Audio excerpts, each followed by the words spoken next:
13, 14, 15, 16, 17, 18. Kilala mo naman ako. Diyan ka lang, huwag ka mag-swing.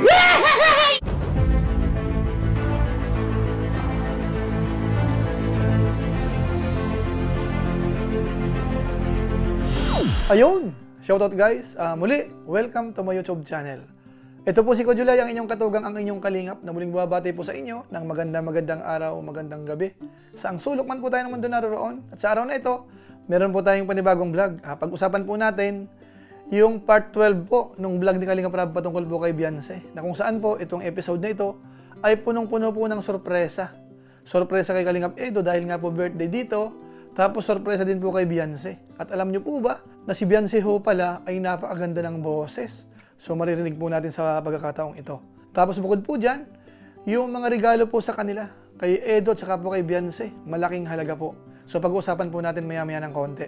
Pero bago po yon, paalala muna si Kuya July, baka sakaling meron pa po ditong hindi nakasubscribe sa ating YouTube channel, huwag natin kalimutan, July Paunil. Tapos pakipindot po yung notification bell button para lagi po tayong updated sa aking mga video upload. So maraming salamat po sa inyo.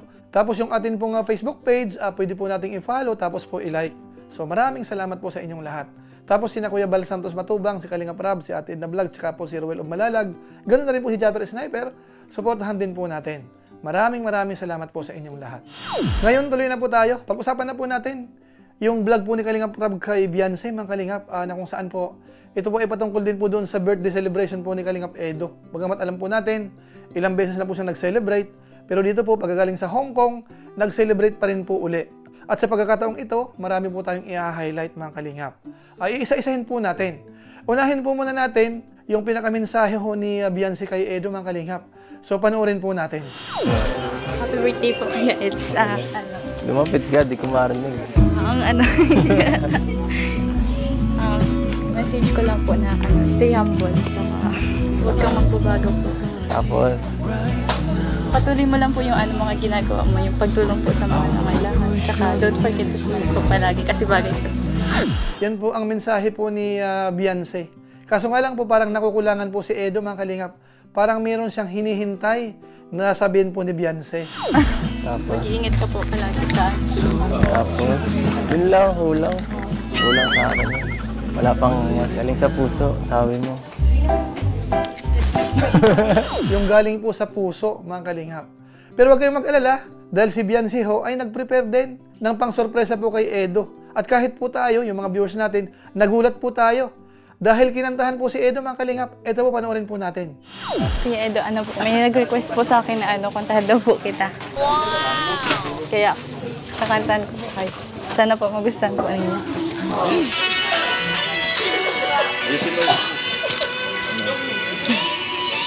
Pagiging mo lang.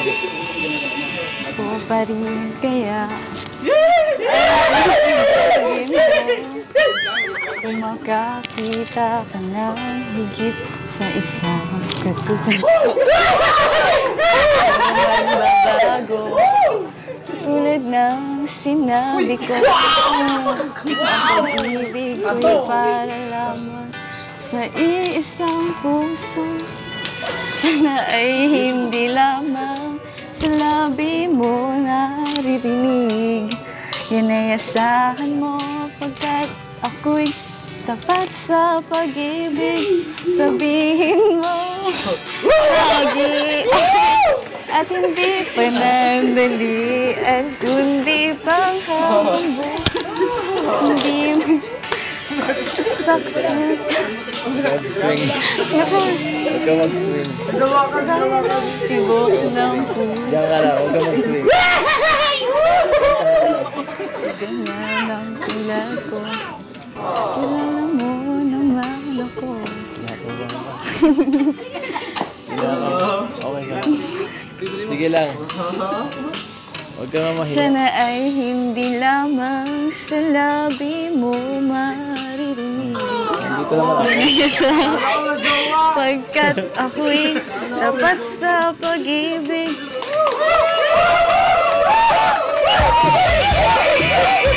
Yan po si Beyonce. Nagulat po ba tayo? Maganda po pala ang boses niya. Ano, mga Kalingap? Talagang mararamdaman natin na medyo may pakulot-kulot po siya. Yung tipo na yung mga Kalingap, nahihiya pa po yun. So paano na lang po kung si Beyonce ho ay hindi na nahihiya? talagang buwelong-buwelo yung pagkanta. So napansin po natin, maganda ho pala ang boses ni Beyonce, mga kalingap. So abangan po natin yan sa mga susunod na episode ni Kalingap Rab, baka sakaling i-highlight po yan. Paano masabi? Tapos isa pa po, yung kahulugan po ng kanta, medyo po malalim. May sinasabi po doon, tapat sa pag-ibig, hindi po panandalian, kundi pang habang buhay, mga katugang, mga kalingap, medyo makahulugan po yon. At siyempre po, habang inaawit po yan, marami pong titigan po dyan, kiligan, mga kalingap, na kung saan ito po yung pinag-uusapan po sa ngayon, yung mga episode po na pampakilig daw. Kaso nga lang po talaga, dito po naaaliw yung ating mga viewers. Karamihan po sa mga OFW nagsasabi po, nagko-comment, yun daw po ang gusto nila. Kaya hindi po natin maiwasan na hindi po samahan ng pampakilig yung ating episode po.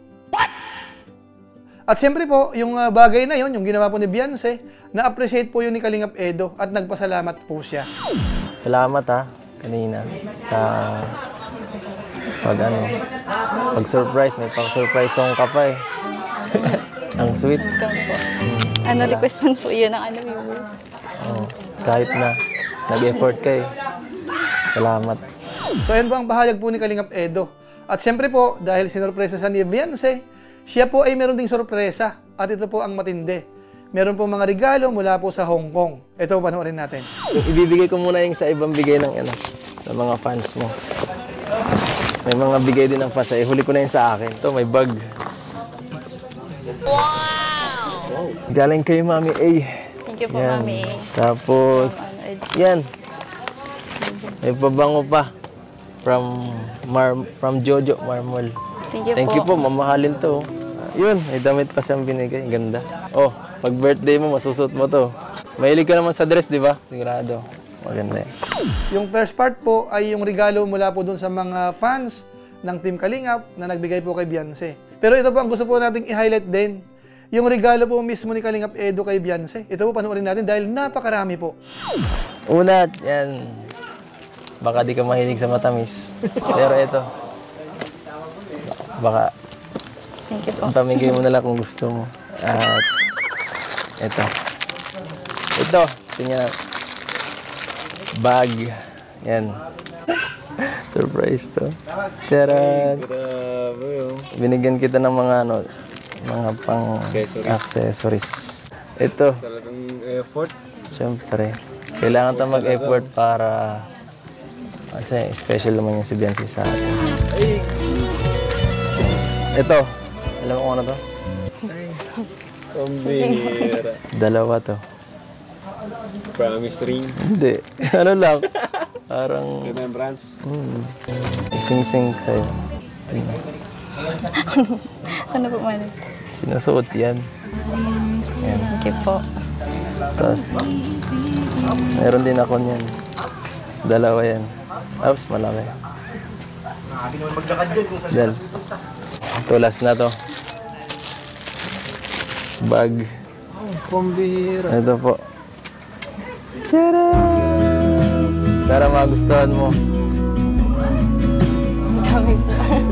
Ano lang yan. Pampakit. Kaya po mga Kalingap, napansin po natin yon, meron pong singsing. At isinuot po, sinuot po nila. So ano kaya ang kahulugan po noon, mga katugang mga Kalingap po natin. Pero bukod po doon, meron pa pong isang box na nung binuksan, marami pong alahas doon sa loob. So ganun po si Edo mga Kalingap. Ganun po siya magregalo kay Beyonce. Ngayon, singitan po muna natin ang pampakilig. Dahil dito po sa usapan po nila, yung tipong patungkol sa pag-uwi po ni Kalingap Edo, ang sabi niya, okay lang daw po na umuwi. O kaya makauwi ka agad para makita po si Beyonce. Ito po yon. Sobrang bilis nga eh. Pero okay din yun. Para makauwi na agad ako. Para makita kita.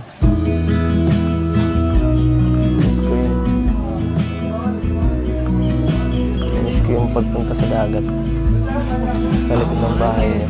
Na-miss po ni Kalingap Edo yung dagat. Ang ibig sabihin ho, yung pagpunta dyan sa lugar po ni Beyonce. Dahil nga po tabing dagat po yan.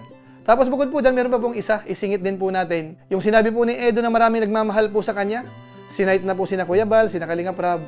Pero meron po siyang hinahanap. Isang nawawala daw mga katugang, mga Kalingap. Ito po yon. Ipapasalamat pa rin ako kasi daming nagmamahal sa akin. ng mga fans at syempre ang team. Sila Kuya Bal at sila Rab. Yung isa lang nawawala eh. Yung isang pagmamahal.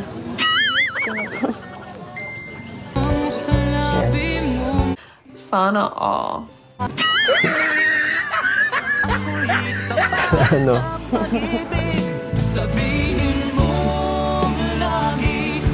Grabe. Namiss ko yan.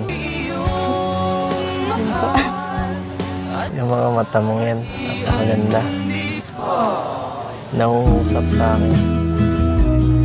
Parang kinikiliti ako eh. So ayan po, isa lang ang ibig sabihin, yung hinahanap po ni Kalingap Edo ay si Beyonce. Dahil nga raw po namimiss, yung mga mata po ni Beyonce na nangungusap daw po, yun daw po ay kumikiliti kay Kalingap Edo. Aba, matindi po yun mga katugang mga Kalingap.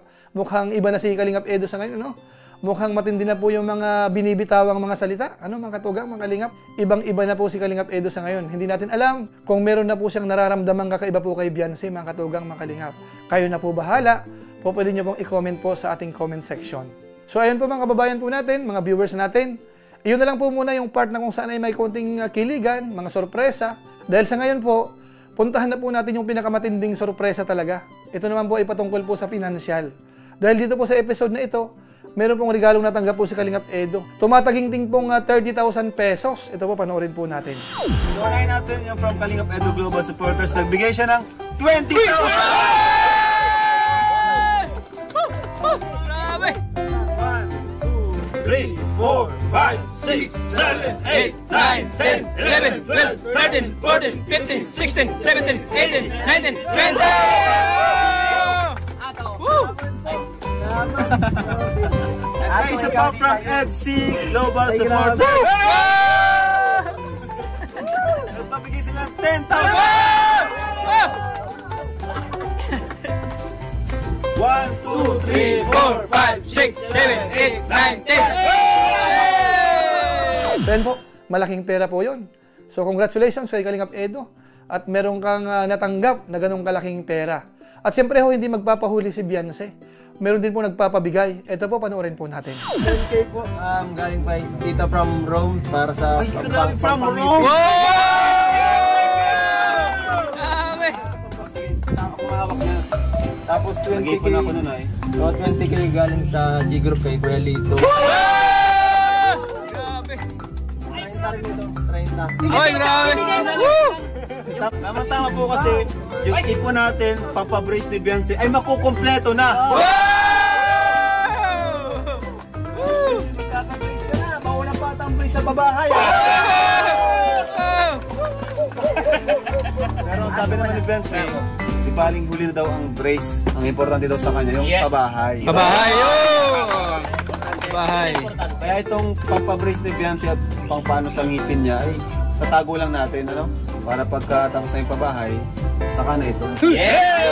So ano mga Kalingap, 30,000 din po yun. At nakalaan po yun doon sa ngipin po ni Beyonce, yung pagpapabrace po, ano mga Kalingap.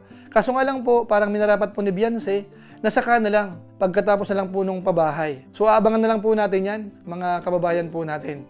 Bagamat siyempre ho, yung pagpapagawa po ng brace, yung adjustment po niyan ay medyo matagal-tagal po.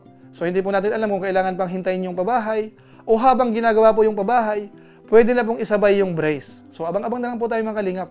Basta ang mahalaga po dito, matulungan si Beyonce, siyempre pangunahin, at yung kanyang ngipin din po, na kung saan ay marami nagko-comment, na iyon na lang po ang kulang. Para makita po talaga natin yung kagandahan po ng isa po sa miyembro ng Kalingap Angels, na walang iba kundi si Beyonce, mga Kalingap. Nice. At siyempre ho, dahil itatabi po muna yung budget na yan, yung 30,000, meron pong nagbigay din kay Beyonce ng 5,000. Yung panggastos po naman, panoorin po natin. Siyempre, may nagpapigay din from OFW ng Taiwan. 5,000 para kay Beyonce.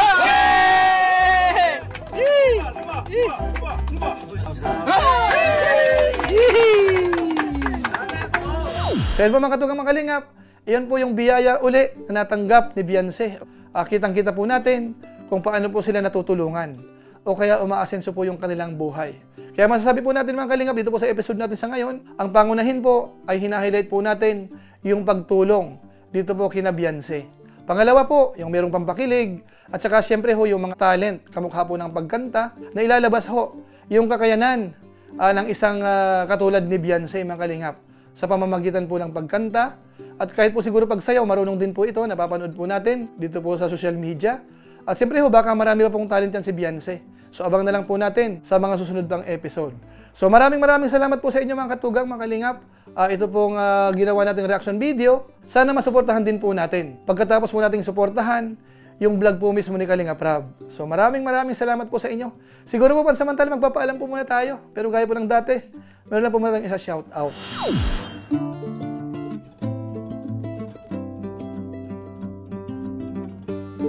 Tapos maraming salamat din po sa ating mga kasamahan sa Koos, Kalingap OFW Organic Sponsors, sa inyo pong patuloy na pagsuporta po sa mga pabahay program ni na Kuya Bal Santos Matubang at saka po ni Kalingap Rab. Maraming salamat po sa inyo. Tapos sa ating mga viewers, sa ating mga followers, nanonood po sa ating YouTube channel, sa ating Facebook page, maraming salamat po sa inyo. Lalong-lalo na yung mga hindi nag-i-skip ng ads, masipag mag-like at saka po nag-share ng ating mga video. Kung inyo po itong nagustuhan, pwede po nating i-share. So maraming salamat po sa inyo.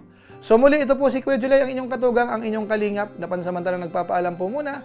Kita-kita na lang tayo sa mga susunod ko pang vlog. Maraming salamat sa inyong walang sawang pagsuporta po sa ating YouTube channel. Pagpalain nawa kayo ng Diyos, mabuhay tayong lahat. God bless! Bye-bye!